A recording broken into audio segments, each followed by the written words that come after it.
Jónás Péter vagyok, a Debreceni Fejlődő Kiegyesület vezetője. Talán látszik rajta, hogy a honfoglaláskorával foglalkozik az Egyesületen. Kicsit elmélyedtünk a magyar ősmúltba, és most a honfoglaláskorával tartanék egy kis elmélyedést inkább előadás.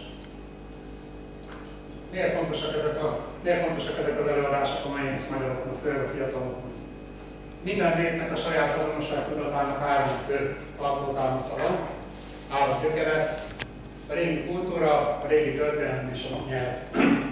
Ha bármelyiket kirúgjuk a munkalól, néhány emberőt után elolvadunk a szomszéd idegen népek, barátságos népek tengerébe. Ez a három fő dolog, amire vigyáznunk kell. Legyünk igenis büszkék arra, hogy magyarok vagyunk, mert van mire. És remélem, hogy az előadásokon még büszkék tesztek el. Lehetünk büszkék arra, hogy magyarok vagyunk, hiszen az államiságunk 1000 éves. Ha visszatekintünk a honfoglalás korára 1100 évvel ezelőttre, abban az időben tudjátok, hogy hány olyan nemzet volt, aki ugyanúgy hívta magát 1100 évvel ezelőtt, mint ma, és ugyanazon a nyelven beszél, mint ma. Nyilván ez egy költői kérdés. Nagyon nehéz, utána kellene nézni történelmi térképeken. 3 ilyen nemzet van, a lengyelek, akiknek az államisága nagyjából a magyarokéval együtt alakult ki. Ugyanúgy lengyel nyelven beszéltek, és ugyanúgy koszkálnak hívták magukat, mint ma. A másik ilyen nép a bolgár, ők ugyan már nem bolgárul beszélnek, de ez a nyelvváltás megtörtént a magyar honfoglalás előtt. Tehát gyakorlatilag 1100 évvel ezelőtt már ők szláv nyelvet beszéltek, és ugyanúgy hívták az országokat, mint ma, Bulgáriában. És mi a magyarok. Tehát nagyon büszkék kell, hogy legyünk rá, hogy mi magyarok vagyunk. Ha a honfoglalás korával foglalkozik valaki, akkor szembesül azzal, hogy a források nagyon szegényesek. Még a régészeti források csak, a honfoglalás környékén már van, de a honfoglalás megelőző évszázadokban nagyon hézagos, nagyon homályos, legrégebbi ősmúltunk.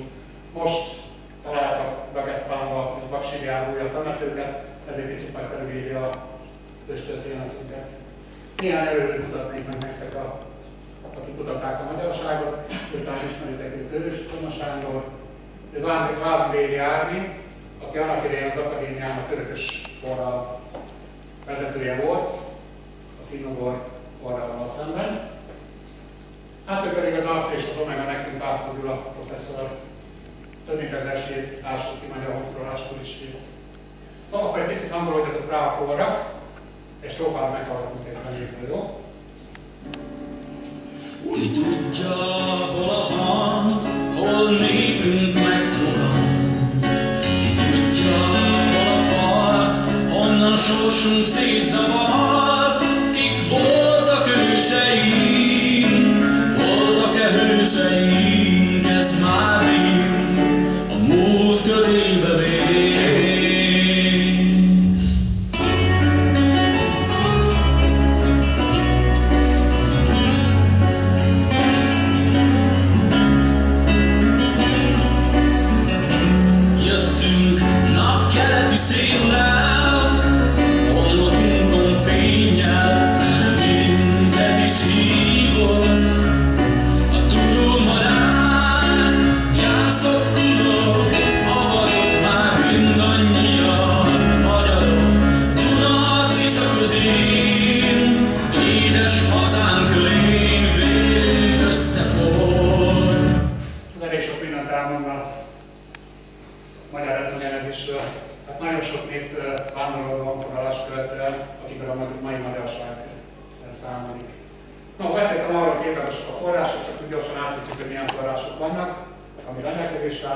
Természetesen az írott források, török és arab utazók munkái, 2 bizánci császár, Konstantin és Mörsteó írt a magyarokról, illetve a magyar ősgeszták. Ezek a magyar ősgeszták sokkal a honfoglalás után 300 évvel íródtak, a 4 konkrétan, amiket ismerünk. Ezek a geszták nem pontosak, mert az írójuk a saját élményét is beleírta természetesen, de mindenképpen a forrásnak tekinthető. Ami a Földből kikerül, ami túlélte az évszázadok, évezredeket, azok sok mindent elmondanak, egy gyakorlott régész kiveszett Dara Mosatlára, hogy tudja, hogy ez a harcosokkal el volt temetve, még azt is talán a mitős tagja volt. népesség is komoly források. Abban az időben nem elsősorban a gyerekeknek szóltak a mesék, hanem a felnőttek mesélték egymásnak. Rengeteg tanulságon bennük, kidomborítja mindig a vallásosságot, az önfeláldozást. Tánc és a zene, ezek nem források annyira, azért tettem be, hogy nagyon ősítőkerülnek. Nagyon ősítőkerül a magyar zene és a tánc, a néptánc. Ezek a elképzelések. Ez már a modern genetika, ami azért nem nagyon értek, megmondom őszintén, de igen dolgot mutatni. Itt egy anyagi ágú DNS vizsgálat volt, ami azt mutatja, hogy a mai Kárpát-medencében lévő genetikai állomány, az anyagi ágú nem nagyon különbözik a szomszédokkal. Ez azzal is magyarázható, hogy a belterhesség miatt azért nem a saját nemzetségből választott a feleséget a férfiak, hanem kívülről használták, azért különbözik. Az Y-kromozóma mutációi viszont a férfi ágat mutatják, bírózást végzettek komoly kutatást az ügybe, és körülbelül nagyjából ezt az utat lehet végigkövetni. Ez az antropológia, alapban a morfológia. Nagyon érdekes dolgot mutatnak, néhány képet esítem csak föl. Ez gyerekek miatt van bent a térkép, természetesen Kazahsztán milyen messze van tőlünk. Nézzétek meg ezeket az arcokat. Ez a karcagon állnak közöttünk szerintem. Ezek kazakok. Van egy magyar színész, a Élni Hószabó Istvánnak írják, talán teljesen előtt azon, nem? Nézzétek meg ezt az arcot, az Iliász barátomnak a kazak kislánya, pedig egy magyar Iliász kislány. Nézzük meg a fotósokat. Forrásos műsor. De genetikailag érdekes mód, ezek a nagyon távoli név, az újulók vannak hozzánk a legközelebb. Többen kutatták ezt, Mátéval is volt az utolsó, aki gyakorlatilag értékkockáztatással többször kiment, tiltások ellenére gyűjtött el genetikai anyagot és néprajzanyagokat. Na nézzétek meg ezeket a lányokat. Ezt nem mondanátok meg, hogy ez újból. Ez meg Károly Gyuri fiatal kiadásban, nem? Itt van azért egy kis falmutatás, hiszen a kimenek a muszájokra lenni. Ez egy férfi, itt pedig a fiúk tudnak valahogy a Európához. Ez pedig nekem egy nagyon kedvenc barátom, az első korútáján találkoztam vele. Ha a főleget a fejéről leveszitek, akkor a gondolatból úgy néz ki, hogy egy székelyember. Elfelejtettem az elején mondani, hogy elnézést, míg ezzel óra rajta van, hogy mindenki tegezek. Tudjuk, a tegezés Magyarországon a 17. század után, a 18. század elején jött, de addig mindenki tegezett a magázódás, mindenki tegezett mindenki. Fogadjuk el. Na és akkor, ugye itt van egy nagyon sarkalatos vitapont, tehát a finnugorán hangsúlyozom, a saját véleményemet mondom. A finnugorokkal, hogy genetikailag meg kulturálisan nem sok közünk van egymásra, hiszen nézzetek el finne vagy egy magyarra, nekik meglettorai voltak, a vállánkat imádtak, teljesen más a vallás, a kulturális kinézet. Viszont a nyelvészek szerint, és én egyetlen értsek, török meg egyéb vallások ellenére, hogy ebben a nyelvcsaládba tartozunk. Ezt nem ragoznám tovább, hogy egész estének az anyaga lehetne, így csak mutatom, hogy úgy néz ki a finnugor népek családfeleje. És akkor hadd mondjam azt, hogy a számomra a magyar nyelv az egyik legfontosabb forrás. Hiszen ha belegondoltok, a történelmi Magyarországon a földrajzi elnevezések azok nem magyar. Azok vagy az alakkorból származnak, vagy a honfoglalás korából. És ezek a földrajzi elnevezések nagyon sokat mutatnak a törzsnevekre, családnevekre, személynevekre, foglalkozásnevekre. Például a felső tárkány az a tárkánylókra, a nyílhetszolásra, a törzsnél a tarján, sarlótarján, keszik, runakeszik. A kedvencem egyébként van egy jászkara jellemezőleg, ugye a jászkara az még később a név, a kara az azt jelenti törökülő sötét vagy fekete, a jelenleget törzsnevő természetesen. De a köznapi beszédnyelvben is rengeteg szó van, amit nem tudjuk az eredeti. Ez egy magyar sátor, amit ma már jótának hívunk, de ennek a neve sátor magyarul, az is volt. Látjátok, hogy ezek a Rosszöldörfön kötelek fogják körülítve, amíg a lámvégség még nem raktuk föl. Ennek a neve az, hogy lélekkötél. Lélekkötél. Van egy olyan mondás, hogy ezt már csak a lélek tartja, ugye? Ez a kötél tartja össze az egész várszerkezetet, ha nem lenne megkötve, akkor a beteges szétnyomná a keregének a kulcsát. A másik nagyon érdekes szó, ezt még elmondom nektek, Gondolom ismeritek a tündöklő, ezt a gyerekek között van, aki nem, de a felnőttek mindenkit ismerik nyilván. Tündöklő csillagú fordulatban használjuk legtöbbször. Mert ennek a szótöve a tündök, az pedig konkrétan ez a füstölvezető nyílás. Ezt az ősi magyar nyelven tündöknek hívták. És amikor lefeküdtek a padozatban az ősök, ott ragyogtak a csillagok, betündöklöttek. Ugye milyen érdekes? És akkor látták a csillagokat, meg a csillagösön. Maradok még két ilyen nyelvi érdekességet. Ez itt, amit látok, egy szertűz. Mikor az ősök döntés előtt álltak, akkor összeültek az öregek, a vezetők, döntést hozni, és tartottak egy szert, ahol szerét eltették az aktuális ügynek. Ennek egyik mozzanata volt, hogy a tátos a dögge segítségével felment a felső világba, kikérdezte az ősök és a teremtő véleményét az ügyről, visszajött, alkottak egy szabályt, és aki ettől eltért, az a szertelen. Ugye, tagadókon maradt meg például a ruha, úgy általában nem a darabok, hanem az öltözet, az magyarul úgy volt, hogy mez. Ez maradt meg meztelenül. Ezt nagyon óvatosan csak érintenénk, hogy ez egy ugyanek terület, a végetes csertrész, ahol valamikor, amíg előrébb kialakulhattak. Ezt pontosan nem tudja még senki, talán egyszer eljön az idő, mikor. Innen viszont már vannak források. Ez a terület, ami a történelmi Magyarországnál egy picit nagyobb, ez az úgynevezett Magna Hungária, valahol itt van az Ural. Ez a Magna Hungária volt az a szállásterület, ahol már vannak nyomok, minden típusú forrás. Pontosan nem tudni, hogy mikor mentek oda, Attila halála után 406 körül érkeztek meg ide a magyarok, és néhány emberről ítéltek. Itt alakult ki véletlenül a nagy állatalapú nomád életmód, itt a hangsúly a nagy állatalapú van. Az anyagok különbözik a nomád, az ugye viszi a nyáját, elegelheti, mint a sáskot füvet, megy tovább. A nagy állatalapú nomádoknak volt egy fix szálláshelyük, két szálláshelyük volt. Volt egy téli szállásterület, ahol az öregek, gyerekek meg az asszonyok laktak, az volt a város, igaz, hogy nem főházban, hanem Jutában. A Jutaváros, a férfiak a dúsfüggő dombankákra, a hegyeknek a lejtével, a hegyi legelőkre hajtották fel a jószágot, szélre pedig visszatértek. Ez a fix telepedés tette lehetővé a kulturális fejlődést, az anyagi kultúra fejlődését, képződességet, egyedeket. És akkor most párszor mondanom el, hogy állt össze egy ilyen magyar közösség. A legkisebb volt a család, ami nem olyan, mint a mostani, hanem nagy család.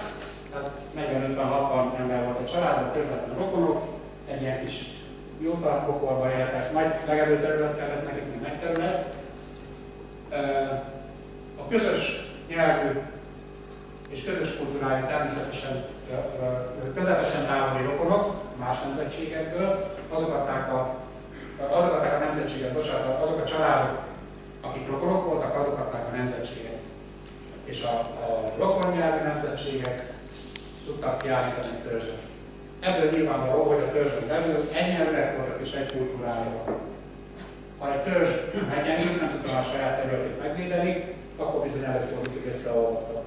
Talán tudjátok, hogy a küldgyalmat az egy törzsnév. Az a küld és egy almattörzs lehetett valamikor, csak vagy betegség vagy háború miatt meggyengültek és össze kellett nekik olvadni, hogy tudják a saját területüket védeni. A törzszövetségek abban az időben, a nomád törzszövetségek nem vérség alapon szerveződtek feltétlenül, hanem mindig katonai célra, akár egy támadás miatt, hogy meghódítsanak egy várost vagy egy területet, akár miatt, hogy megvédjenek egy területet. Ez a magyar törzszövetség, ami a 7 törzsből állt, ezen a nagy területen, ezek nagy valószínűséggel területvédelemmel tettek esküt, tehát területvédelemmel állt össze a 7 törzs, de még nem volt nemzetbarát sem. És ugye ezt a területet szerették, védték, jól érezték magukat, ahhoz, hogy innen elinduljanak, valaminek történnie kellett. Két verzió van, vagy a kettő kombinációja. Megállapították, hogy ebben az időben, amikor mi innen elindultunk, észleltek egy kicsit a világnál, nem őszintén.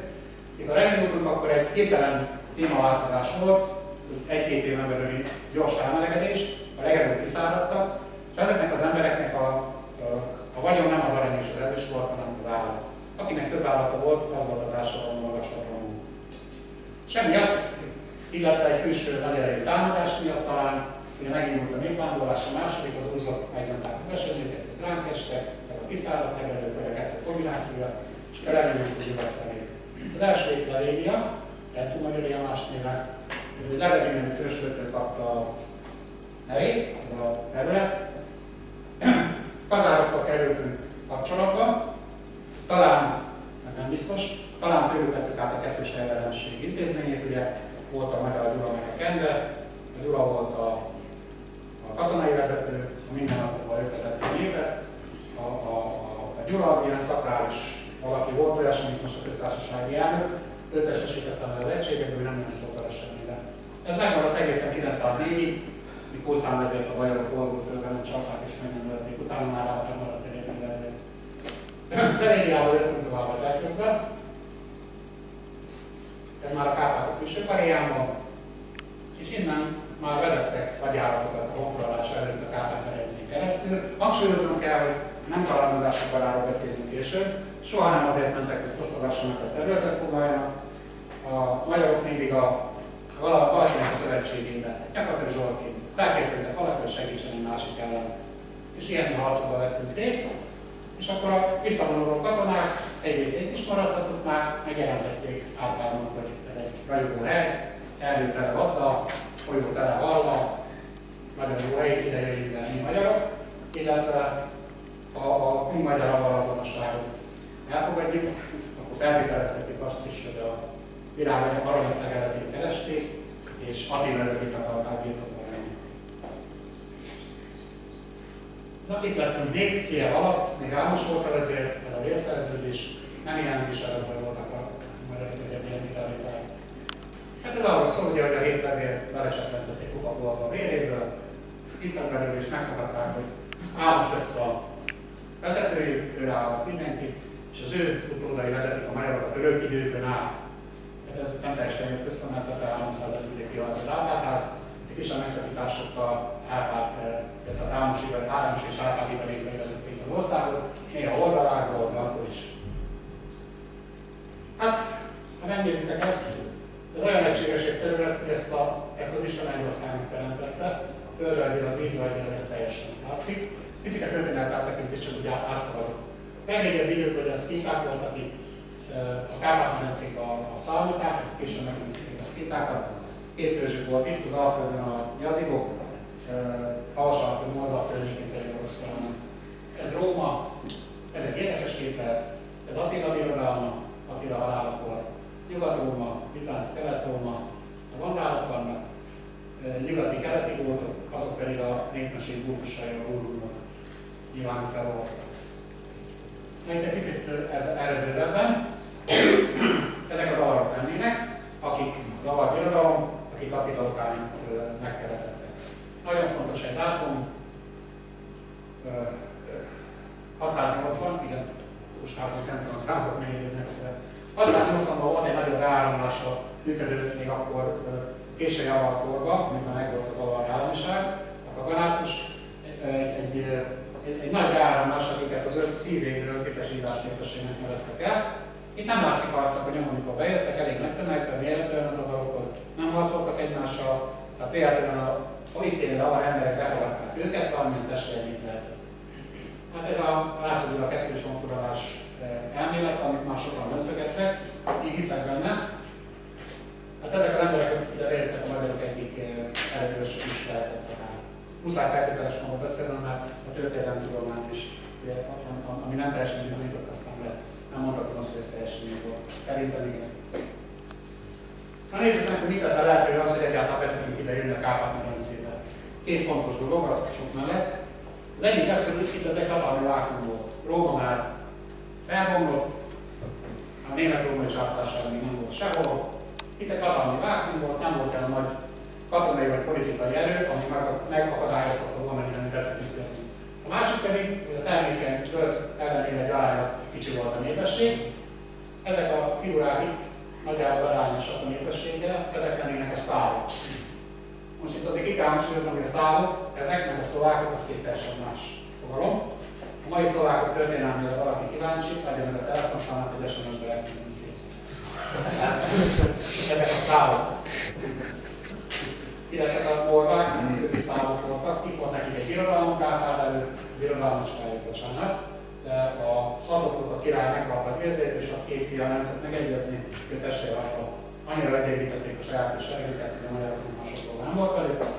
Éltek itt a zavarok maradékai természetesen, mert Nagy Károly, mikor megdöntötte a zavar államiságot, ellopta a listát, a nemeseket kiirtotta, de a lakosságot nem. Sajnos a későbbi korokban, tehát a későbbi a zavarok felvonulása után látszik a sírmányékletekről, hogy kezdik elveszteni a saját avar azonosságtudatokat, a sírmányékletek egyre szegényesebbek, egyre kevesebb holmiban voltak találtanítva, kezdenek már úgy elveszteni a saját identitásokat.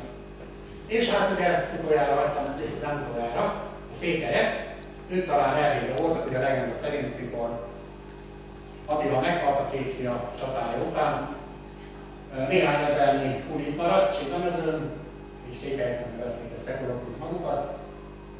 Ez egy legenda, lehet, hogy így volt, tehát nem. Illetve itt voltak a Dunai bolgárok, ez volt az egyetlen komoly haderő, aki a magyarok ellenfél volt. Ők is egy hasonló olvasharcos népesség volt, úgyhogy a mindenkorú haderőjén. Tehát ez a két dolog tette lehetővé, itt még akkor folytatnám ezt a gondolatmenetet. Ők ellenfélnek számítottak, és Bizánc elhatározta, hogy nem fizet adót a bolgár tagának, és szövetséget kért a magyaroktól. Meg is kapta. Egy vagy két tömény ment az Algunán keresztül.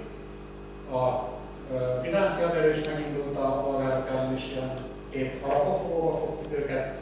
A magyarok felégették a faváraikat, győzedelmesen mentek előre, csak a bizánciak még kétítottak velük, és rájutott az egész egységes bolgár haderő arra a két magyar. Hazajöttek volna, elmenekültek volna, csak közben megindult a bejövetel a Árgokoni szorosokon. Most képzeljük el egy népet, ami szekereken jön, hatalmas állatállománnyal, egy ilyen harcos nomád nép oldalakat őket, akkor sose tudunk valamire bejönni. Tehát ezek a fiúk, ezek itt majdnem utolsó emberig harcoltak. A vezető talán Levente volt, Árpád legidősebb fia, és itt meg is halt az Árgokoni harcokon. Ilyen volt a magyar alföldön a folyamszabályozásokig nagyjából. Ez egy ennyi túlzással hasonlíthatnánk a Nílus áradásához, hogy Tisza és a Duna elnökén visszadta a megtermékenyített a magyar alföldet, jós művegelők nőttek, pontosan a mároknak ez kiváló hely volt, hogy megtermékenyíteni. Ez egy versenyő, ők is olvasók voltak, de nem találtam meg rajzot, erről lehet őket megismerni, ilyen pénzmeltánci, vagy a meltartószerű szuszok voltak a harcosok.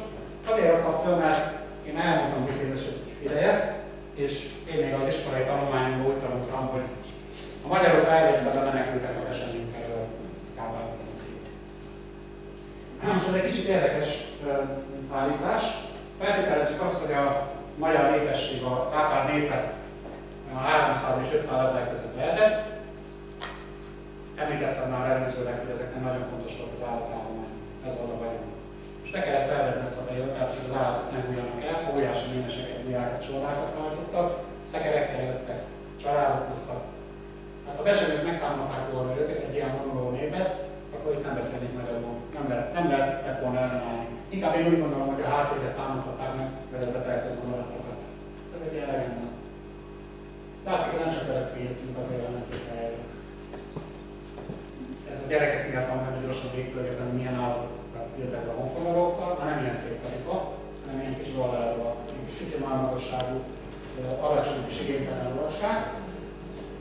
Nagy távolságot meg tudtam tenni, nem kellett kikülönösíteni a takarmány, még porról is kikaparták a fület. Mi van? Azért raktam be, mert ez ugye a magyarok egyik, tudtam állapodni mondjam, a mai magyarok büszkékedik rá, hogy ez magyar, de nem honfoglalások, hát ezt a kunok hozták be 100 évek később. Most ha megnézitek az arányokat, én így elgondolkodom, mik ezt a képet látom, amikor Spanyolországon itt a diadal van, hogy ilyet kéne beengedni. Hogy tudná, te kéne neki állni légrára, ez meg egy kondigét. Biztos barátok miatt igazul a vigóriát, nem tudunk csinálni. Hát a rackát is tudják. Sor két kihalt sertés típusa, a Bakony és és a veresdisznó. Ezekben nem tudok képeket mutatni, mert a Mangalica van, amely későbbi szerkereszetű gépből van. Hasonlítanak egyébként is nagyon disznókhoz. Pár kutyféle, kutyából van nagyon sok. Azt mondom, hogy tudjuk, és akkor épülgettem a vizsgat, természetesen. Ez a kutyát, az kutyafajtát nem is ismertem az első korútáig, 2008-ban emlékszem. Ez nagy ragály. Kicsikét látszik, hogy a csemerészek, és akkor valami alig marad belőlük egy párba tenyésztették vissza. Hát azért a eltenyészet nem látszik rajta tenyészteni. Magyarok megváljon. Étel van az országban, mindenkinek el kell menni, megnézni ez az egyik a körkét. Vannak benne kis a problémák, de nem kell kritizálni. Ez a figura itt, ez egy Rákóczi körülős állatban van. A magyaroknak nem volt érdekelje, hiába arra adományozók a régát. Ez a 17. század végén, 18. század elején alakult ki. Akkor ugye nagy valószínűséggel nem volt a szőkemarrák sem. Nem alapterülében jöttek a magyarok. Másik hely pedig ez a Karosi honfoglaláskori temető. Ebben két sírt álltak föl. Sajnos mindent eljöttek a múzeumból csontokat, és hiába kérjük, hogy vigyék vissza az ősöket élni. Nem viszik. A nagyapám a második ennek a Karosi tukónak. Így előtt a sírokat landokkal, tehát megmondolgatok a sírok pontosan, és ilyen kis leírások vannak a fényképekről, kifeküdhetetlen és nyugtalan. Ez Karos község határában van, Cigány és Sátoraljójel között érdemes megnézni. És már raktunk elfákat, nagyon szépen megcsinálni. Ez, amit itt láttuk, ez a szokosbár, ez nagyjából látható. És a Kovács azt mondta, olyan végben csinálja a pengét, ott el fog törni használva a kötet, úgyhogy érdekel neki azért lett ilyen picit falt. Na, katonailag, ugye ez a honfoglalás nem egy hét alatt várott, hanem egy évig tartott minimum, és tulajdonképpen a Horvátországot és Dalmáciát leszámítva elfogadtuk a termő Magyarországot. Nem volt minden terület lakott, hangsúlyozom, de a magyaroké volt a természetes határokkal, a Kárpátokkal, a folyókkal. Katonailag viszont 907-ben zárult a Pozsony csatára ez a honfoglalási időszak. A keleti frankok, mikor észrevették egy ugyanolyan harcos népet anyákkal a Kárpát-medencében, mint a előzőleg a hunok és a tavarok, akkor elhatározták, hogy a magyarokat előzik onnan. És általában fülkészek jelentették, hogy nyugatról egy nagy haderő megindult Magyarország ellen. Ezek többnyire nehézgyalogosok voltak, olvasók is voltak közöttük, de nehézgyalogos voltak az önek. 60-70-80 ezer fős lehetett ez a sereg. A nehézgyalogos azt jelenti, hogy abban az időben nem páncélok voltak, mint a lovakkorban, hanem leginkább láncing, pajzs, megszölet. Nem voltak ilyen báró emberek még akkor. És ugye abban az időben az utak nem olyanok voltak, mint most. A hadseregek, a nyugati hadseregek, azok mindig valamilyen víz mellett próbáltak menni, vagy tengerparton, vagy folyóparton. Az ellátmányt a Dunán hozták hajóval. Két seregre soroztak az ellenfél, északon volt a nagyobb, délen kisebb. És amikor átállnak a fülkészek és a felderítők jelentették a gyepülő, akkor ő bekérett a törzsi haderőnek a felét nagyjából. Ezt nem lehet tudni pontosan, hogy mennyien, olyan 25-30 ezer harcos szemben ezekkel. 907. július 3-4-5-e volt a csatanapja. Az első időben ezt a déli hadsereg részt semmisítették meg. Egy nap alatt éjszak átmentek átúszottak tömülni a Dunán, és a kerül nappal tudott távolodni egy északi hadtest, nyugati hadtest nyílzálkodtatott a szemébe. Itt sokáig eltartott a csata, szóval 2 napos volt minimum, tehát komoly ütközet volt, nem volt egy egyszerű sétadalog. Úgy megvertek a nyugatiakat, hogy 127 év után már nem támadtak ellenünk. Hát gyakorlatilag ezt tette lehetővé az, hogy István királyig megerősödjön a magyar fejedelemség, és ki tudja Géza és István alapítani a magyar fejedelemságon. Azt, hogy meg kell említsem, hogy ebben a csatában halt meg Árpád 3 fia, Tarvos, Jutas és Üllő, így hívták őket, úgyhogy egyetlen egy férfi ember maradt, az Zolta vagy Zsolt. Ebből a levelben Árpád. Hát azt, hogy mi magyarul beszélünk, ennek a Pozsony csatának köszönhetünk. És Ilyen szél, mosson eső,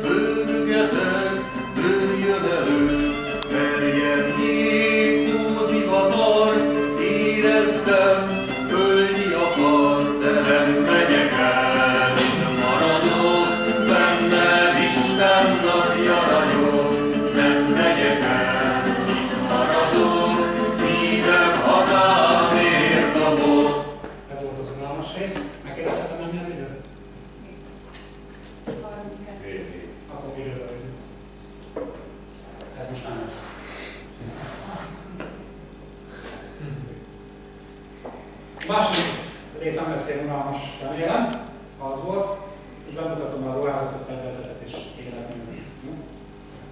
Nagyon fontos, hogy a képen írásokról fázható, aki régész, meg történész is. Egyedülálló módon jelentünk meg Európában, a férfi és a női viselet majdnem teljesen megegyezik. Ami különbség van, a veretesöv és a talsöv különbségek gyakorlatilag. Ugyanígy csizmában rendben voltak a hölgyek is, volt nekik is övük, csak hát az nem bőltől. Látszik ilyen kis szeredásféle, szeredásfélek is, kis valami táskáskor is sejtik az oldalokon. Mert a honfoglaláskor is írokba, beszéltem a Szolnoki Laci barátommal, a Debrecenben vezetőjénész, azt mondta, hogy találtak olyat is, hogy körülbe szabad én szemelőcsik ezt. Néhány rajz László Gyulától. Látszik, hogy nem ilyen volt egyenlően, nem volt egységes. Ezek nem katonai viseletek, most úgy cívek. Itt az edesületünkből van egy kép, itt is látszik, hogy a háromban annyiféle van. Nem pontos rekonstrukciója a honfoglalásinak, hangsúlyozom, nem úgy mi elképzeljük, hogy ilyen lehet. Ez csak így megemlítem, hogy fejlett írásbeliséggel jöttünk be Európába. Minden népnek volt valamilyen írása.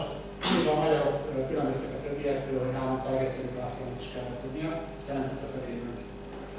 Állálata van.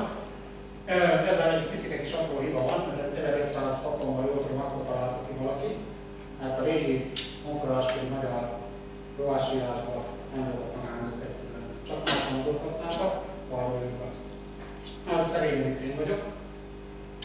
Ez a nemzetségfői viseletem, én nemzetségfő vagyok. És a nemzetségfőt úgy hívják, hogy bő. Ez is egy elmélték, ebből van a bőséges szavunk, hiszen a nemzetségfő gazdag volt. A szegény egyszerű harcosnak úgy hívták, hogy így, ebből lehet az bőséges. Kezdjük akkor a lejfelővel. Ennek a neve az, hogy süveg. Lehetett bőrből, nemezből, nem biztos, hogy ilyen volt, mint látok rajtam. De mindig volt valami a fejétől. Nagyon lényeges, hogy a szabadharcos kiment a jótából a épületből, a szabad ég alatt mindig volt valami a fejét, akárcsak a vászonból valami. Ha a hajáron fenn volt, az azt jelenti, hogy azt jelentette, hogy büntetésben volt, vagy kifogó, vagy idegen. Tehát mindig volt valami. Ezt még egyszer hangsúlyozom, hogy cél. A csatákban már ilyen elből amiket használnak ezt. Vagy pedig képanyag páncél. Itt láthatok már egy ilyen nyakmértes. Beszélünk róla. Ez már katonai. Itt látszik a tetején, ez a süveg csúcs. Egyet találtak Magyarországban, Beregszászon csúcs. Az arányaiban megfelelő, csak nem aranyozott. Mivel egyet találtak, úgy gondoljuk, hogy ez egy hatalmas nagy rangjelző volt, tehát lehet, hogy Pösső volt éppen, akinek sírával megtalálták. Keveset találtak. Találtak hozzá hasonló Birka nevű településű Skandináviába, ez a Beregszászi. Az pedig engedélyű tancolt közös. Nem tudom, hogy már volt a gazdája, mert rengeteg magyar szolgáltatott testőséget. Érdekes, hogy az akkor uralkodók idegen helyeknek kértek testőséget, hogy ne lázadott a saját minket. Hát István királynak is lengyel testővé volt a csak, ugye? Nem én. Nagyon fontos a vereteső. A vereteső a férfi méltóság jelzése volt. Az, hogy hány veret van rajta, milyen sűrűn vannak egymással, az utalt arra, hogy a gazdája milyen társadalmi napot töltötte. Én csak egy egyszerű nemzetségfő vagyok, nekem így nem van igazság. Sincs is süvegség. Hát itt nem mézárva a helyemre, hanem az aranyozott, tehát ez egy aranyozott veret, itt egy egyszerű klasszusnak a veret. Nagyon fontos a szívvég és a csat. Azt csak most mondják, a szívvég rajtam, a szívvég ez. Ennek a modívum kincsen mindig utalt a törzsebben nemzetségre képviselhető. Ez a talsó. Itt láthatják az oldalon. Lányokat kérdezünk, hát szerintetek mi voltál rá? Pénz? Nem, igen, használ meg nézzük. Kocsi kulcsán. Van nem még volt. Volt egy jó acél. Meg olvadókő. Nem tudom, mennyire látszik. Nem vagyok benne a profi. apró is van, csak az annyira büdösre nem szoktam használni. Ki van égetve, akkor nem jó, azt meg szokták törkölni, és akkor viszont van ilyen lábúgából nekem egy kis zacskó, és nem akarok befüstölni, de azt meg tudom építeni. Tehát két pattintás is nem így. Tehát a tartsajban általában tűzszerszámot használtak, vagy akkor karizmánokat. Nekem nincs tartsajban, mert elhívnál az örömet, ez egy ilyen bőrátét, film csináltam. És a többi Magyarországon nagyon sokat találtak. Itt most egy picit kitérőt tennék, ami hangsúlyozom, hogy egyáltalán nem biztos, hogy igaz, ez csak egy verzió, egy kitaláció, lehet, hogy igaz. Ha megnézitek ezeket a mintákat, amik a tartsajokon vannak, ez azért nem teljesen magyar művésze felé mutatom általunk ismert ma itt. Ez inkább a Amiri fenség felé, irány felé, ez egy a palmindás, palmettes motívum. Mindegyik az összes kivételni. Ez mutathat arra, meg még egy dolog, hogy a 7 törzsnek neve, ami fennmaradt, abból 2 a megyel és a keszi, az finnugor eredetű, vagy magyar eredetű. Az összes többi törzsnév az török. Török szó. Nem magyar szó, hanem török. Hát ez, illetve a társadalom ezek motívumok nincsenek, és régészeknek és történészeknek azt hordozza, hogy átadnéka lehet, hogy nem is volt egy nyelvű. Lehet, hogy egy olyan törzszövetséget alakítottak katonai célra, hogy összefogtak a törzsek, de lehet, hogy csak a vezető törzs a megye, aki a lélekszámban legnagyobb volt, az volt a magyar, meg a keszi, lehet, hogy többi török nyelven beszél. Hangsúlyozunk lehet. Csatlakoztak még ugye hozzánk kavarok, és amikor ezzel így bejött a Kárpát-medencébe, itt találta a kavarok maradékait, akik déltől magyarul beszéltek, meg a 2 magyar törzs, szép csendesen nagyon hamar mindenki magyarul beszél. Nem biztos, hogy így volt, hangsúlyozni, azt ne vegyétek, hogy ez. Szerintem igen egyébként, de csak egy elvújulni. Na! Ott visszavezdi felülvéres, mert azonnal megkeresztül. Voltak olyan társaság, ami veretek vannak, vagy verektörvékek, nem csak lemez díszített őket. A csizma, munkoidól, lábú is ezt hasonlóan.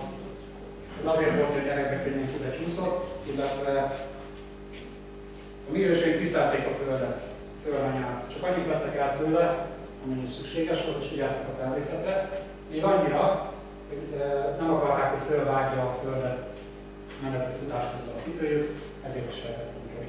De amikor a ló vágtak, azért tudjuk, hogy vágtak, hogy kivágja a görönöket lehet látni. Na, akkor most harcolunk egy picit. Amit itt láttok, ez volt a magyar csatadői fegyvere.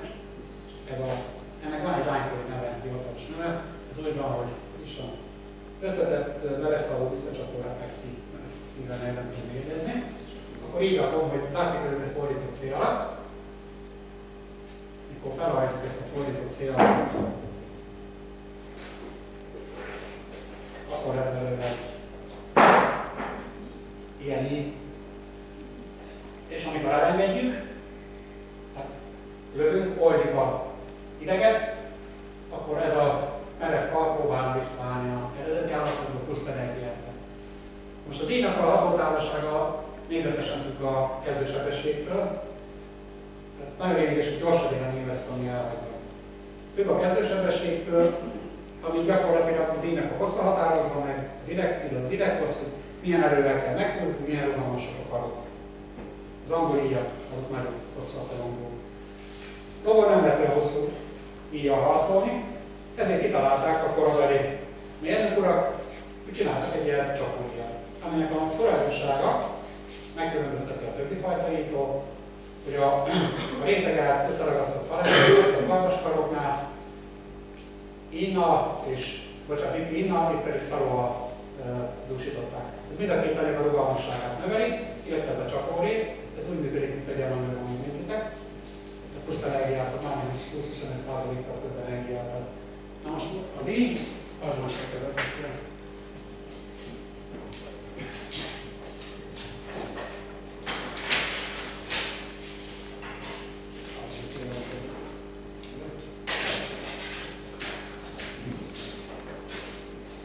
Az így maga gyakorlatilag úgy működik, mint egy rugó. Az én karom erejével erőt adok ennek a rugalmas íjkarnak, és felgyűlöm a erő, kirepíteni élvezszor.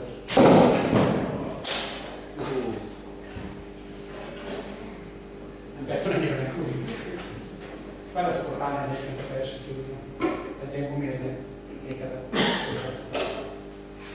No, igen. Van egy pár nyilvessző típus, az most a titkot nem jönnek vállán tölteni. Meg lehet nézni, majd bent vannak ebben a...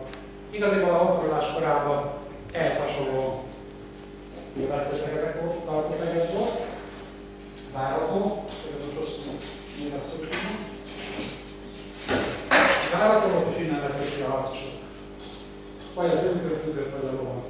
És látszik, hogy ez elég csávé, én meg tényleg ezt akarom megtartani, mert mindenkinek egy gyári légkülések 16. mestere csinálja nekik ezeket a ragyogó valamikat. Én úgy gondolom, hogy egy harcos magában csináltak ilyet is, nem? Ezért tartottam. A mindennapokban nem ezt használom, mert annyira kényelmes gyalogos embernek, hanem ezt. Tehát így kell gyakorlatilag az én fegyverzetem. Ugye van egy fegyverőt, ez a vastag, rajta van az íj, a részemét tegezve, itt a szabját, ezt a nyilvesszőtartó tegez, innen önni ide ezt a kis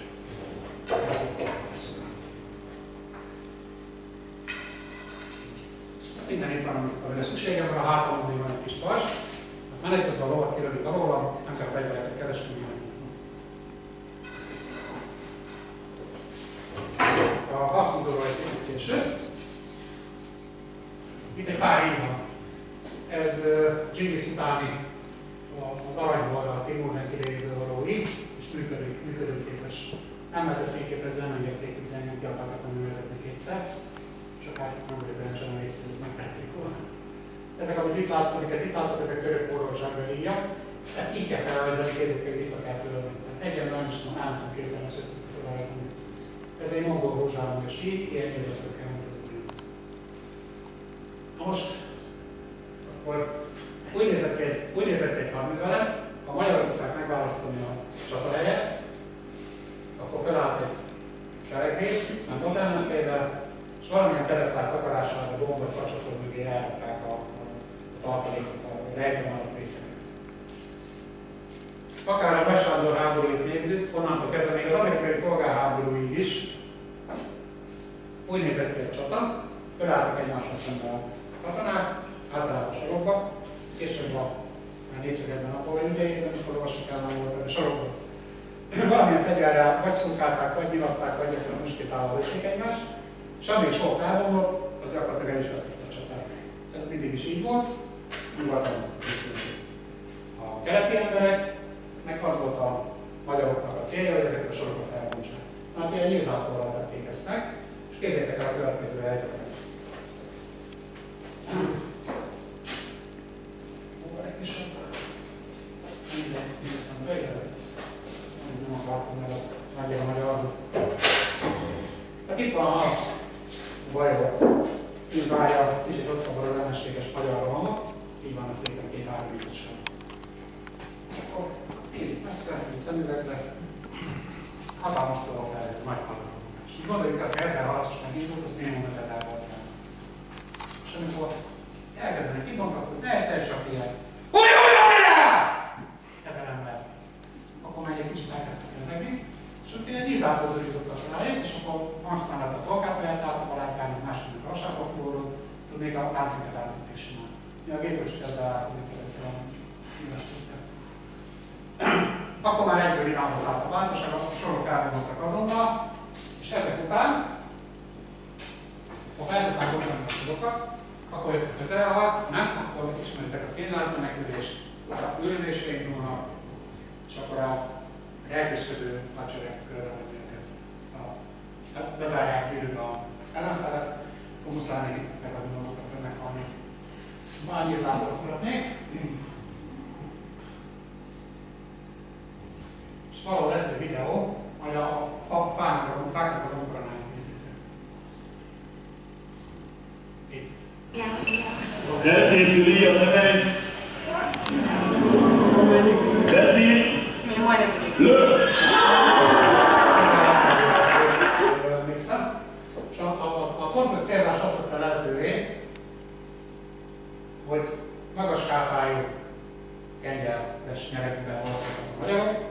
Tehát gyakorlatilag, amikor az így most alattalom ugye a ló, nem ülök a gyerekbe, nem állok, pocakon megnyomom a kárpánynak, felveszem a ló ritmusát, és akkor ebből a szögbe teljes pontosággal 30 cm-ig. Tehát még lóhátul nem annyira. Nem is volt szükség rá igazából, nem pontosan lőttek ők, hanem szögbe. Volt, az igaz, ezt nem tudom itt kilőni. Volt ilyen élvesz, ami ki volt fúrva, ez a fütyülő lesz, hogy ilyen hangokat kilövöm. Most attól függően voltak mesterlövészek nyilván, ott volt az államfél, valamilyen szögbe kilőtte a nyilvesszőt. A szögtől függően más a hangmagasság. És ha elsőre nem találta a adott területet, akkor lőtt még egyet, vagy esetleg kettőt általában elsőre eltalálhatta, többi harcos hallgatosítő hangot, hogy kell tartani milyen szögben nagyjából. És akkor elszögbe. Meg tudták azt csinálni, hogy kerettakarásból, erre van egy példa, egy lombmögül, az ellenséges vezér sátorát úgy átlőtték, több száz nyilvessző volt benne, nem sátták volt magyarul. Így átlőttek, mert egy felment a lombra egy ilyen felderítő, egy mesterlövész lőtt egy ilyen fütyülővel, szólt, hogy jó, eltalált, és mindenki vagyok. Tehát ezt tettem lehetővé, hogy a nyeredbe egy stabil állásra lehet fogni, hogy a kengyelben.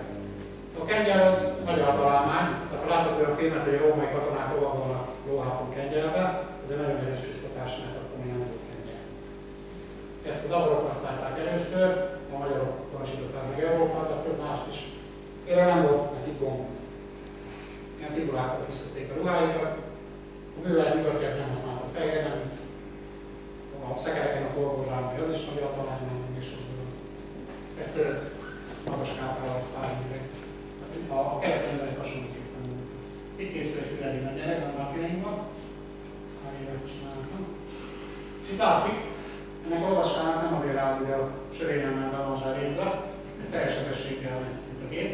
És ez a ló, arányainkban a olvaskának láthatjátok, nem egy sem vészfiú, de ez a ló piciket, majdnem mérre lápolva. És ezzel razni. Itt látjátok egy páncélt. Hát ez egy ilyen próbálkozás volt a kiaskámnak, de ez gyerekmére. Itt van egy páncélzat. Hozzátartozik még az a mutattam az előbb a nyakvédővel. Ez azért érdekes, mert a régészek mindig azt mondják, hogy nem volt a magyarok páncéljuk, hanem gyakorlatilag kaftán, vagy köntösbe ferezetentővel mentek a csatába. És hülyeség volt neki, lőpáncél. Meg is mondom, hogy miért. Mi kipróbáltuk. Ezzel a kis gyenge 40 pont körül 20 kg-val feszíthető íjjal, megfelelő heggyel, van egy skorajtó, majdnem feszít. Tehát ez simán keresztülő. Ugyanakkor, ha van ilyen lamellát páncél, amit látok, hogy ahol látszik erősen, így vannak egymáson. Ez puha ilyen maravasszél, nem is olyan kemény, ilyen puha hajlítható. Az első árfúrja, egy picit kijön a hegyet, a másodikat már nem, akármilyen erősséget próbáltok elsegíteni. Tehát ezért gondolom, hogy lőpáncélt követett mondjuk. Ez a sírban nem maradt meg mégis lettek volna a sírba, hiszen a túlvilágra ment a halott emberi csapába. Itt mongolokat látok. Most ez az íj, ez egy mese. Mondtam, hogy a mese egy fűzős tanítás is. Ez az íj csak egy játékszer lett volna, vagy egy vadászeszköz. Igaziból ahhoz, hogy a magyarok hatékonyak legyenek, a magyar harcosok, kellett még mások is párosulni. De egyik az, hogy őket sose kényszerrel vitték katonának, hanem kegyelmeteztek a hadjáratokra, kivéve a honvédőháborúkon, tehát a közöncsapát leszámítva. Általában egy-egy törzs vállalkozott egy expedícióval. Önként. De ha valaki elvállalta, akkor tudomásul vette, hogy a vezér az élethalál ura. Tehát nagyon fegyelmezettek voltak, másik, hogy nagyon gyorsak. Nem hátráltatta őket szekér, nem kellett olyan sok ellátni a lovak, nem kellett széna. A harcosoknak vittek magukkal szállított húsport, kölest, tejport.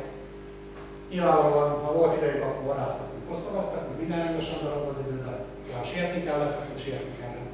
Megálltak, források nem voltak annyira szennyezettek, vettek vizet és levesőztek. És ugye az a kérdés, hogy milyen edényben.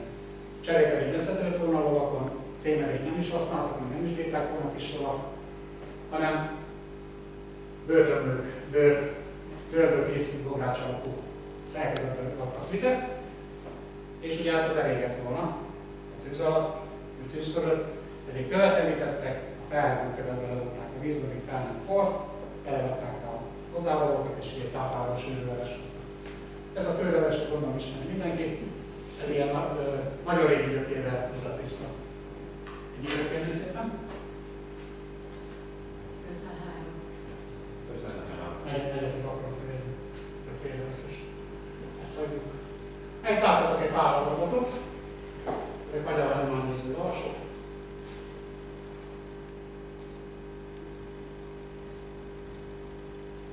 És akkor itt most bemutatnám a fegyvereket.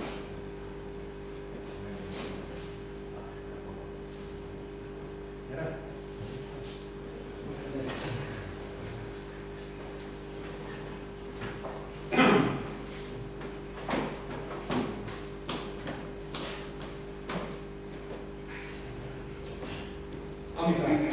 Amit a legsűrűbben található a forrás jövőkori sírok fegyver, az a különböző markafélék vagy fogos. Látjátok az elmúlt egy gyerekjáték, igyetek nem hozni. Ezt egész nap lehet forgatni, nyelű sompából készül, aztán megtanulni, hogy ki van száradva, az egyszerűen elvághatatlan. Most nézzétek meg! Ezzel ugye azért lehet, hogy nyitott koponyaműtéket csinálni. Ez már egy kicsit masszívabb. Ezzel már be lehet vasítani a páncélokat, sisakat, és ezzel van egy óriási probléma. Képzeljétek el, hogy én a lóval vágtatok, és akkor ide belejövök egy mellett. Belecokkan a koponyát, és belefág. Hát nem jön ki, nem biztos. És akkor kellene, hogy hagyjam a jó kis fegyveremet, meg beszélünk az ellenfélnek a fejére, és egyszerűen csináltak dolgokat, amivel, amikor kellett vágtak, hogy egyszerűen megkoppantották. Ez is elég volt, tehát leszálltak róla az ellenfélet, utána forgatom az ember. Illetve ez vezéri játék is lehetett, ez másfélkedves. Ezzel lehetett milyen mikor székműtéket művelni, mert ezzel is lehetett venni az ellenfélet. Na, annyira ismert. Megmutatom őket. Volt még egy ilyen kis most a kuruszkolba köszönjük vissza egy nagyobb szakállakkal, meg mondjuk Szila babon van, és azt mondja, hogy Szila származáló vagy ez, biztos, hogy lesz. Meg ezzel a erős sisakot összeszünk. Na, azt szabjázunk Szila.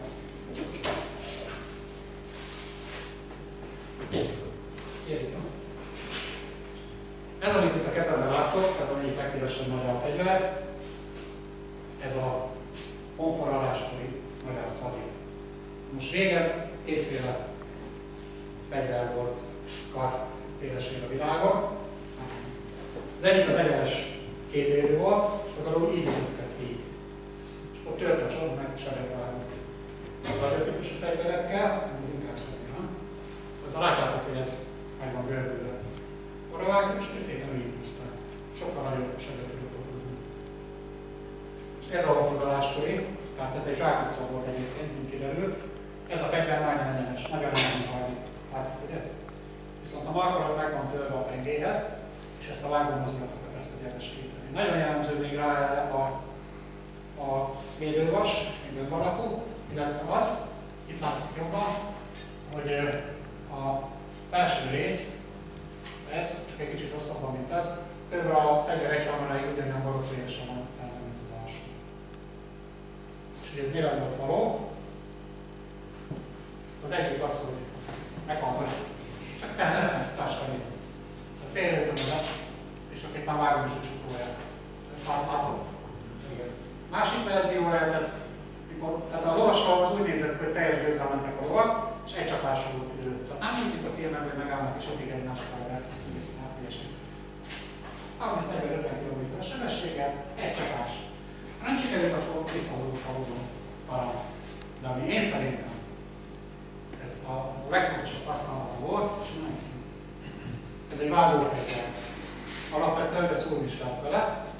Páncélra nem teljesen hatástalan. Most képzeljük a következőt. Ott van az ellenfél, már gyakorlos, már az aztán effektus van nála, és én a vágtatóról ide beszorok a bordáig közé. Így. Na most akkor mi van? Ez a fegyver bemegy a két bordacsont közé, és akkor beragad elvileg, ugye? Ró megy tovább, nagyon éles.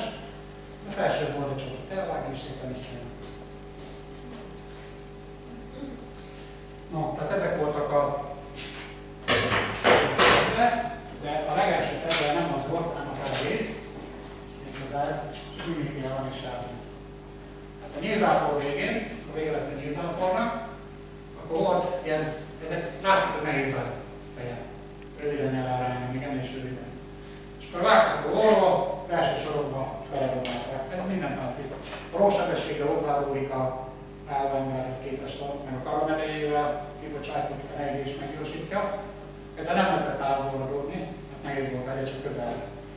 Hát a legveszélyesebbnek ítélt ellenfeleket beszúrkálták, illetve volt még egy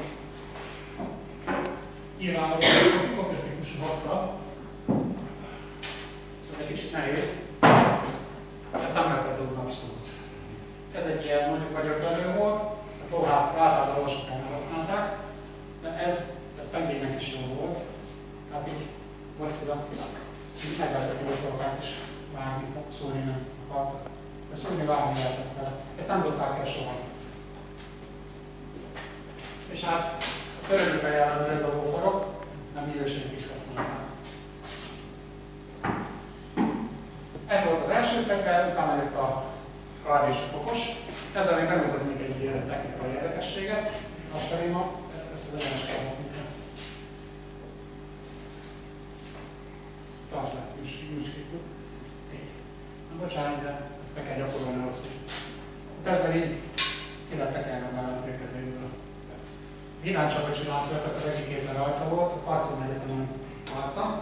Ráhozott egy ember, szemben nem lehet követni. Neki ilyen volt a kezében, és rásznak egy szemet, csak azt láttuk, hogy játsszál, így belátták fel. Csak nem volt.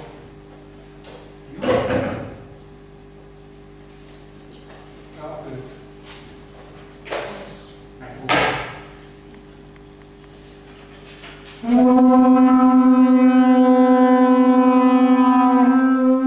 Lehet elég eleket is adni nyilván. Akár mozézni.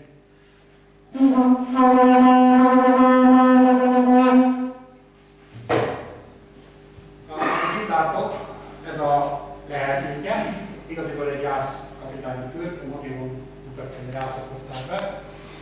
És egy kis elefánt Mikánynak az elárra készült. Ez az egyik legkélesebb magyar szabja, lehet, hogy a dukátusi állvény volt annak idején. Ez most Prágában van, vagy Bécsben, már most tudom, Attila adja a neve. Ez egy teljes fajára felási szabja, ez teljesen nyilvánvaló. Egy famarkor akkor is aranyozott kell majd néhány régészeti leletet látok. És akkor az ősvallásra érkeztünk, nem sok ilyen van, 10 perc. Magyar ősvallásra érdekes beszélt róla? Igen. Nem biztos, hogy így volt, utalás vannak rá, talán így is lehetett. Egy biztos, a magyarok egy istenhívőek voltak, egy istenbe hittek. Most mondják, hogy úgy hívták, mint a keleti emberek, hogy ötegri. Én szerintem inkább aranyakácska. Magyarok istene, öreg isten, bár is mondjuk. Ez egy teremtő istenbe hittek. Érdekes módon meg az Istennek ugyanakkor két mi voltja volt, két nemisége. Volt egy férfiúi, mi volt, ő volt maga a teremtő, de neki volt külön neve, úgy hívták, hogy Bönüsz. Bönüsz, ez hasonló a mai török napszóhoz. Bönüsz a naparcú, ő volt maga a teremtő, és volt a női, mi voltja a teremtőnek, ő pedig nagy boldogasszony, vagy Alkomária. Így hívták. Ebből a Bönüszből lehetett a gonosz.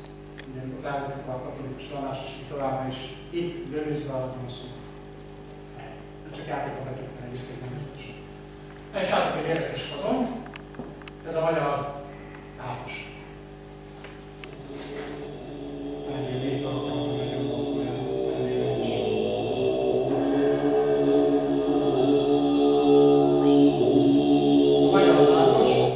Magyar tápos a magyaroknak a tudóembere volt, a vallási vezetője volt, és a gyógyítója volt.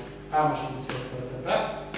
Amiben különbözik a sámánoktól, talán sámán bárki lehetett, akit arra neveltek. magyar tátos csak az lehetett, aki Vörös Csonton született, tehát alulja, vagy fogva azok közül nevelték ki az aktuális tátos. Illetve úgy gondoljuk, hogy nem használtak tudatmódosító szereket a tátosok, a sámánok bombákat eszünk meg, eltelteste szívban, meg ilyeneket. Akit itt láttok, ez a tuvai sámán, Konstantinnak hívják, ilyen jó tuvai neve van.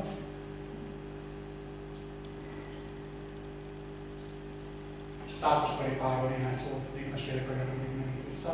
Ismeritek, hogy azt mesét, hogy a államkirály felindul, legidősebb az aranyszőrű, a középső kedvűszőrű, kéri kicsivel az kedvény választ. Megszólal a kettes kicsik, hogy terület gazdámetesnek varázsa. Megedett a varázsa, hátos karipával át, felül a hátán és elviszem a. Na most, egy mesegyében, mint mondtam, a mesetállítás is. Ez, amit itt látok, egy dob. Ha előtt, amikor bejöttem, akkor itt teljesen meg volt lazulva a tápos, megfogja a dobját. Van a tápos karipában. És megededik varázsra. Gyakorlatilag ez a dob, itt nedvességtől, hidegtől nem szól. Nem beszélünk meg. Korrektus használatot. Tátos megedeti a csikaját varázsra, felszáll a tátos karipájára. Ezt a bizonyos fajta épülést el lehet érni főleg a dobbanktól, áztól meg a tűztől. Én nekem majdnem sikerült menni soha. Kisozvárban volt egy nagyon komoly szertűz. Képzeljétek el, olyan combastosságú fák égtek, és már leégett a láng. 40-ösen nézett az ember álcába, ott ültünk föl éppen el is láttuk közelségbe, megittunk 2-3 kolából, és akkor 30-40 dob szólt. És akkor jött az infrahullám benne az álcába, a személyre, jött a lopvan, nagyon érdekes állatok ki. Itt látható az aranyszőrüló, tényleg van ilyen, ez a tűrtmény, nem tudom kiejteni, akatekel, nem tudom mi neve. A fényét nem adja vissza, de ez valóban nem így, hogy látvány. Hát ez a keretében tátos ürővel látom. Itt ilyen tátos figura. Itt néhány tűz. Fejlem a figyelmeteket két dolgokra. A Kalában 2006-ban megjelentünk, ezt emberi szem nem láttak, tehát ez egy fénykép, egy gyors sorozatbölés volt. Egyik képen megjelent ez. Ott ha megnézitek, még működik, ott a koronája, 2 szeme óra, meg a parács. A harul megjelent nekünk a tűzbe, ez még nincs semmi. Ezt én fényképeztem, hát nem fontos. Az egy ló, ez egy konfiguráskori harcos, ott a süveg még egy kis tolláskosson. Néhány tűz. Ez a magyar hitvilág gyakorlatilag a 3-as tagolás, ami az életfa köré tetejetlen, vagy égigérő fa köré szörüldik. Ugye van a középső világban, az alsók vannak, ahol mi élünk, van az alsó világ, ami nem a pokorral egyezik meg, keresztény pokorral, hanem ott az átlószállal meglaktak, lúdvér, szármány, kalmónak, milyen nevek maradtak fenn. Tehát a középső világban mi, és a felső világban a égigérő fa ágai között éltek az ősök szelleménynek teremtő. Ez egy érdekes látomás. Világ, hegyen nagy fa, napkoronás, szarvas, áldók eladta. Ez a két mondat mindent elmondott. Az egyik eredet legendánk. Szállamadár ágyú. Két eredet legendánk van, érdekes mód. Ez is egyedülálló egyébként. Minden népnek egy van, nekünk 2. Az egyik ugye ezt ismeri mindenki. A csodaszalvas. Meg van 2 túlóra legendánk. Ez az ismerted, ez a Rakomozi-korom, ez az MSA-n a Veszed Miklósi Kincs Goroskarcsiján, azt mondják ezt számít. Ugye azt ismertek ez egy dinasztikus eredetmondat. Arról szól, álmos felesége, Emese álmot látott, egy turul szállt rá, elrejtett és azt mondta neki, a te méhekből folyam fakad, amely vezetni fogja a magyarokat örök időn keresztül. Az Árpád-házat úgy is hívták, hogy a turulház, vagy turulnéket. A másik turul legenda, az pedig arról szól, hogy Árpád népe a Kárpát külső karrierjánál élt, ugye ezerközben, és sasok támadták meg, megtermett a sasok, nagyon sok. És elkezdték harcolni az állataikat, hiába doboltak, vagy lőttek rá, írfelelőket, sorozatokat nem mentek el. És egyszer a Turul király leszállt az égből, Sasaknak a vezérét lerúgta a levegőből, Sasak eltakarodtak, megijedtek tőle, és a Turul ott lekelett a vezér feje fölött, a vándorsulni, a kerecsensulni, és mutatta az utat a Veleckei háború felé. Ez egy nagyon érdekes legenda. Annyi igaz belőle, hogy ahol ez a vándorsulni még ott más adomzóban nem marad meg, mert hiába kisebb termető 5-10-szer a sasnál nem tudják előzni, mert ilyen zuhanó bombázóként nagy magasságból majdnem 300 km-es sebességgel szállít befelé, és ugye kezét nem rakhatják a almákra, mert átadva minden csomagban, de van egy kis vetélőkarom, és oldalról dőle csak. Úgyhogy minden állat vagy az égről akár megkörülni. Amit itt látok, ez a magyar ház, sátor, nagy jurta, ez mondjuk mongol, látszik a buddhista motivumokon. Részei a rács, az a kereje, a régetőtérről beszéltem, felül a nagykörül, amikor belemennek a talpógelemnek az a csangyara, és középen a tűbő, bocsánat. Hát látszik, hogy a egész súly, ami rámegy, nem ezt akarva esetleg órásig, az mind kifelé nyomja ezeket a rácsokat, és ezek a kötelek vannak vissza. Itt egy út a belső, szemben minden rendettségfő volt, tőle jött a férfi, a balra nő. Ez a csíró megfordult. Azok átvették a főnököt, akkor tőle jött a minden férfi. Néhány. Ez azért van kitámasztva, hogy volt, ez nagyon megmérettük, és az állami volt, és már 7. évét töltöttek itt télen-nyáron megőrült a szerkezete, azóta már mindig van.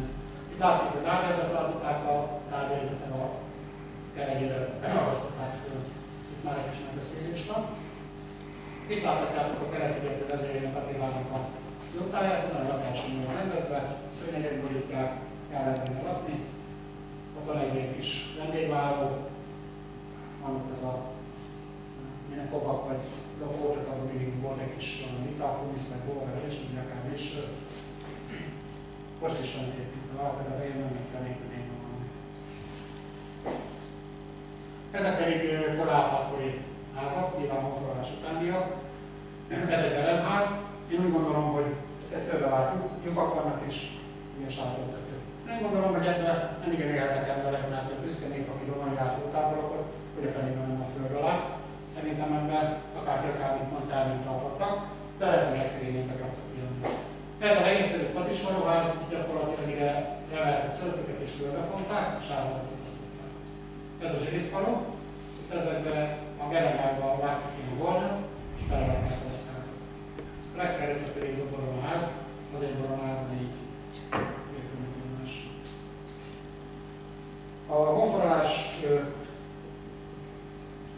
követően, amikor birtokoltak a Kárpát-medencét, nyilván felosztották a törzsi és nemzetségi területeket, próbáltak a vezető bétető helyre menni, vagy hátuk mögött egy folyó, vagy egy. Ez egy régi szalmaka földvár, a Szabolcsi földvár, az Apos ezért ezt jutott fel, ez a madárnéző. Ezek a központok, ahol a törzsök és nemzetségfők megtelepedtek, itt alakultak le a hatalmi és népességi gózpontok, ahol Isten király a vámegyi rendszer ki tudta alakítani. Nagyjából ez fedi le, és akkor itt majdnem a vége. Feltennék egy nagyon válasz kérdést. Ez itt ugye a Magyar Országgyűlés épülete, és fel lehet fogni, mint az ország egész monument, ugye? És a koronés lehet, a László, mikor a Parcin Egyetemen, vagy az Adivicámból volt a előadást tartani, akkor ide bocsánat, akkor ide a Kolozsvárgyi Mátyászóból volt berakva, az ottani magyaroknak az a jelkép, nekünk ez az egyik. És akkor ez ugye elképez a magyar a hazát. Kérdés az, hogy valaki meg tudná fogalmazni a haza fogalmát. Nyilvánvalóan ez szintén két kérdés volt, ezt nagyon nehéz megfogalmazni. Következőképpen lesz egy picike zene, az meg fogja nekünk mondani nagyjából, hogy mi a haza. Mert a haza nem eladó, ezüst pénzre sem váltható, mert a haza a lelked része, határait beléd viste, ezer éve a hit, mert a haza kereszted is, Betlehemi csillag.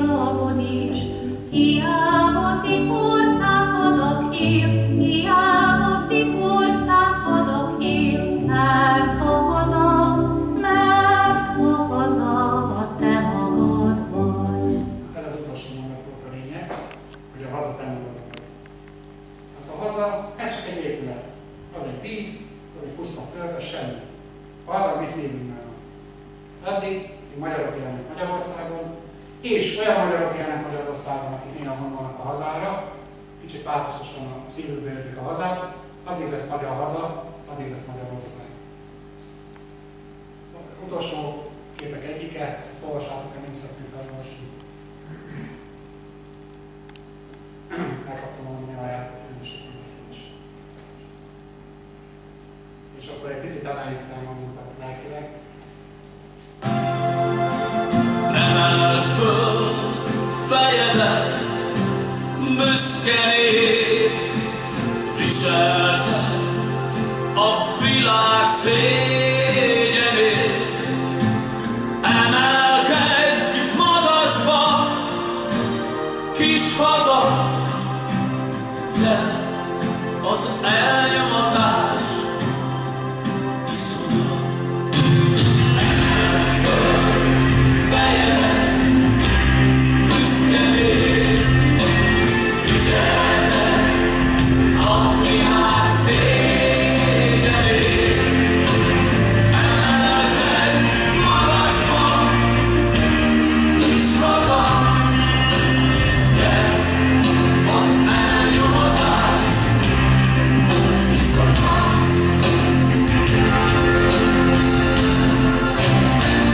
Emeld föl szívedet, nemzetem! Emeld föl szívedet, nemzetem!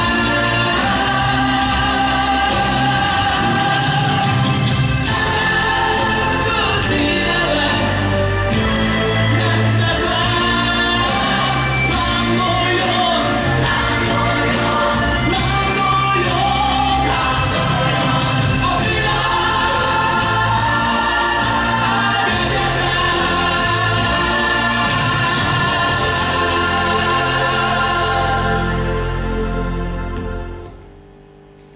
Kevés oly dolgot esmér ez földi világ, mely örökké tartana. Ennek is vége van. Köszönöm szépen a türelmeteket. Ha valakinek kérdése van, majd szíra után nyugodtan felkeltik. Nem vagyok én nagy tudású, de amit tudok, azt megválaszolom, illetve ezeket az eszközöket meg lehet nézni. Köszönöm szépen.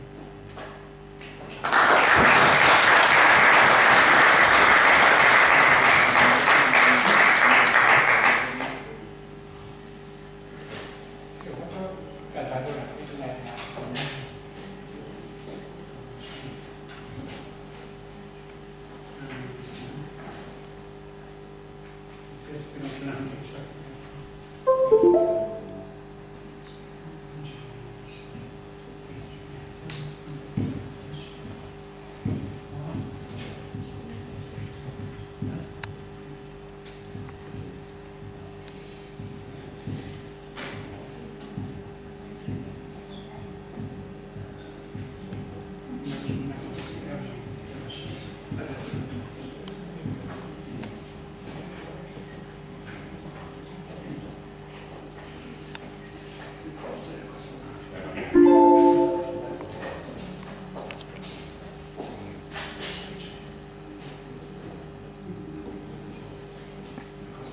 Nagyon sok szeretettel köszönöm a kedves érdeklődőket, hallgatóinkat. Én a napjaink íjázatáról fogok előadást tartani, tehát ugye ebből a korból megnyújtott a mi korunkat.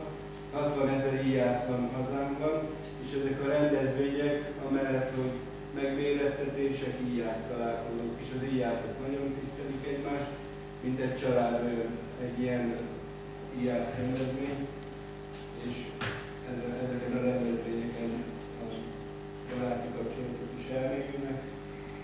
Nézzük azt, hogy melyek ezek a napjainkban jelenlevő tevékenységek, amelyek az íjászos esetében vannak. Tehát vannak először is a történelmi versenyek, ahol végül is a íjászok viseletben jelennek meg, teljes fegyverzetben, viseletben, és ott a ügyességet végül is összemerik, és a végén az eredményhirdetésen belül ki lett az első. Tehát a pontszámok alapján vannak várversenyek,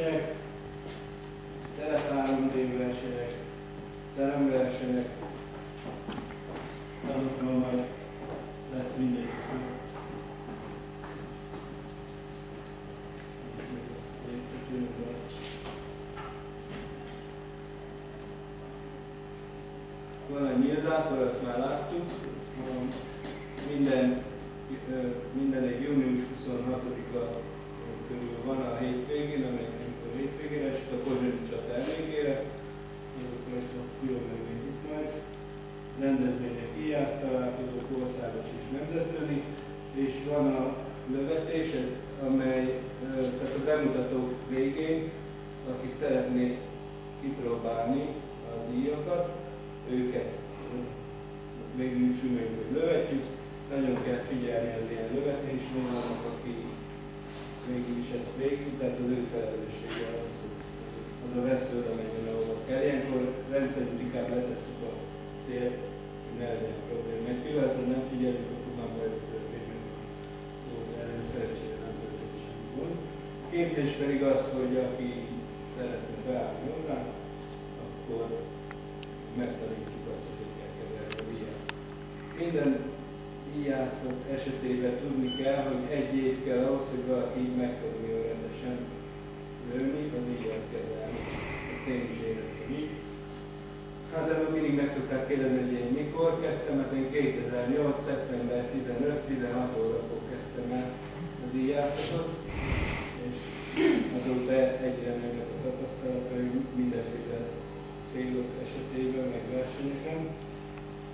A kategóriák az íjászatban napjainkban van, a történelmi kategóriák, végülis a történelmi ügyek, amikor az Egyesület vezetői be is mutatik, a visszacsapókaros, ez a versenyi, ez egy laminált íj, vannak más típusú műgyonták, biokompozitok, ez például ez a laminált íj, ezt meg lehet végni, mindenki kipróbálhatja az erejét, a fonterőket is már végén. Tehát van az angol longbow kategória, vadászreflex kategória az itt látható. Az előző, a hagyományos, tradicionális íjnál az a helyzet, hogy amikor kilövjük a veszőt, akkor esetleg egy kicsit jobbra fog térni a röpálya közben erre egy kicsit rá kell tartani. Ennek viszont látszik, hogy középülő, és pontosan oda megy, ahova irányított, tehát ez már egy fejlesztett változata az íjnak. Erre külön kategória van.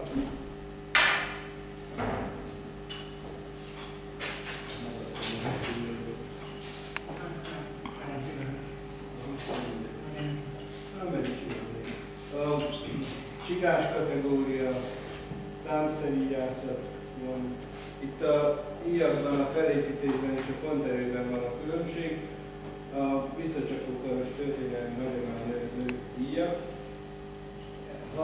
Végül is azt tudjuk, hogy milyen kategóriában használják, a gyerek és a nők versenyzők esetében 20-30, maximum 35 font, 33 font. Felnőtt férfi kategória 40 font, általában 40-43 font, az enyém az 50 font, mutattam az előtt. A vadászreflex íjaknál is általában 40 font, csigás íjak 60-80 fontosak, azoknál a megfeszítéshez kell a erő, utána viszont már kikönnyít a csigás szerkezet, és akkor csak egy oldó géptel történik meg a lövés. Számszeríjak 165 fontosak, azok speciálisak megfeszítésük. A történelmi versenyek általában 3 naposak. Az első este pénteken szokott menni, hogy szerkőzzel kezdünk. Ezt már láttuk, ezt a jó a verseny. Hagyományőrzéshez hozzátartozik, hogy a kenyeret azt mi készítjük el. Tehát a kemencés kenyeret. Történelmi versenyek, a különböző történelmi eseményekhez kapcsolódó versenyek vannak, a muhicsatához kapcsolódó versenyek, pusztai harcosok láthatók itt, lövéstőrök is ki. Hát a célzás pontossága az ízlészét ott látható a 10-es, egy sorozat Pisti volt, a másik az én sorozatom látható. Hát itt van egy vezényszó, hogy íjjal tiszteleg, ezt kiadjuk, és akkor mindenki érti, hogy van. Itt az agrárban is szoktak lenni rendezvények, tartunk versenyeket is, meg bemutatókat. Várversenyek megint történelmi eseményekhez köthetőek, az Eger verseny, vannak harcosok. Egy bajnokunk, Augusztus tettünk uratlan.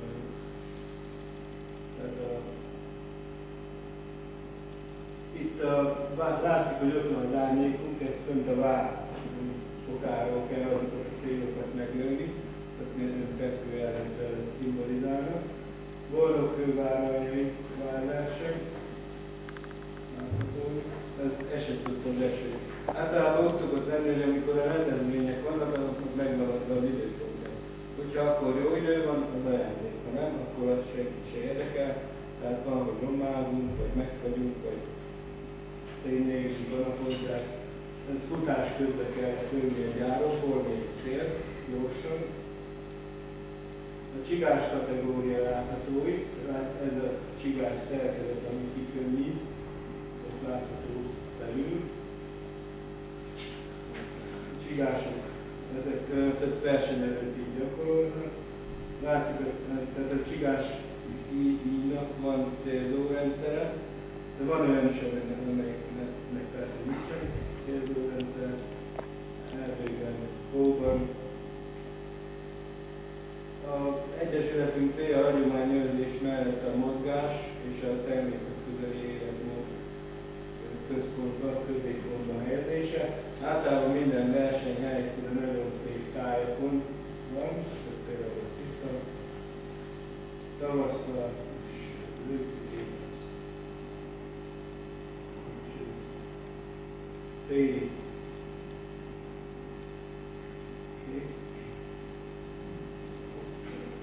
Hát ez az, hogy ilyenkor mindig felmerül a kérdés, hogy de mikor lehet vigyázkodni, lehet téli nyáron.